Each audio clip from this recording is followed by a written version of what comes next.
വീണ്ടും പിണറായി സർക്കാരിന് ഒരു ടേം കൂടി ഭരിക്കട്ടെ എന്ന് തലയിൽ വെളിവുള്ള ആരെങ്കിലും വിചാരിക്കും. കോൺഗ്രസ് കൂട്ട കുഴപ്പമായിക്കോട്ടെ, കോൺഗ്രസിലെ അടിയായിക്കോട്ടെ. ഇവിടെ വോട്ട് ചെയ്യാൻ ഈ സഖാക്കൾ മാത്രമല്ല ഉണ്ടാവുക, കോൺഗ്രസുകാർക്ക് അടിയായിക്കോട്ടെ.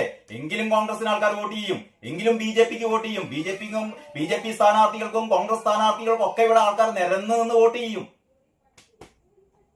പിണറായി വിജയന്റെ പാർട്ടിക്ക് ആരാണ്? വെറും ഈ കുറച്ച് അന്തംഗമികൾ. ഞാൻ സാധാരണ പറയാറുള്ളത് പോലെ പിണറായി വിജയന്റെ ആ അമേദ്യം ഭക്ഷിച്ച് നിർവൃതി കൊള്ളുന്ന കുറച്ച് ആൾക്കാരുണ്ടാവും, അവര് പോയി വോട്ട് ചെയ്യും.